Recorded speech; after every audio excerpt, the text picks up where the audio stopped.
BTR खुंथाय गोहोनि दोलो इउपिपिएलआ क'क्राझार जिल्लानि दतमा ब्लकनि सिङाव इन्टार प्राइमारि आरो इन्टार ब्लक बुलुर बादायलायनाय खुंफुंदों।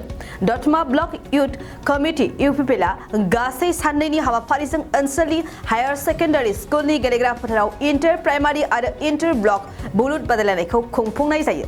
दिनै बुलुर बादायलायनायजों लोगोसे आइजोफोरनि दिरुं बोनाय बादायलायनायनि जोबथा हाबाफारियावनो बिटिआरनि मावफुं सोद्रोमा रन्जित बसुमतारी, एमसिएलए मन्टु बर' आरो इउपिपिएल दोलोनि आइजो गांखं आफादनि दैदेनगिरिफोराबो बाहागो लागोन।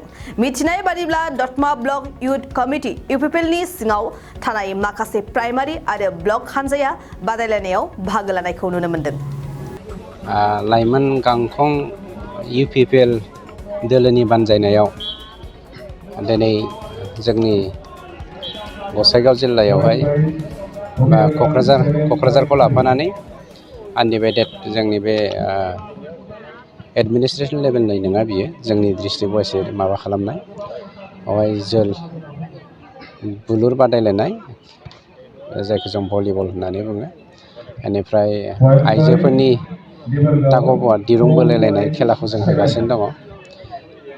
जोंनि गेजेराव खौसेथि लाबोनायनि गेजेरजों समाजावहाय मोनसे सान्थि परिबेसखौ जोङो माबोरै कन्टिनिउसन खालामनो हागोन, बे थांखिजोंनो दिनैनि बे बादायलायनायखौ होनाय जादों। गोजौ थाखोनि थाखाय फोरोंथाय माने आंथ' सानो थांनाय 17 बोसोराव बिपिएफ सरकारा जौ जुवा, ड्राग्स, एन्टि ससियेल एलिमेन्टफोरजों इनभल्भ थानायनि अनगा जेबो मावाखै। जों खिन्थु गेलेमु बिफानखौल' नङा, सोलोंथाइ बिफानखौबो लानानै गासैबो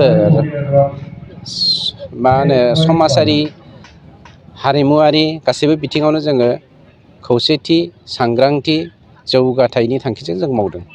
गुबैयानो जादों सोलेरारि सांग्रांथि लाबोनायजों लोगोसे समाजाव सान्थि गायसननोब्ला गेलेमु बिफाना बयनिख्रुइ गोनांसिन बिफान। मानोना जों जुदि नायहरोब्ला गोदोनि ग्रिक समाजनिफ्रायनो रमानफोरा माबोरै गेलेमु बिफाननि गेजेरजों समाजावहाय सांग्रांथि लाबोदोंमोन, खौसेथि लाबोदोंमोन। आरो जोंनि इउपिपिएल दोलोआ मानब गेदेर प्रमद बर' बिथांनि दैदेननायावबो बेफोरबायदि सांग्रांथि, खौसेथि आरो सान्थिखौ लाबोनायनि थांखिजों होनाय जादों।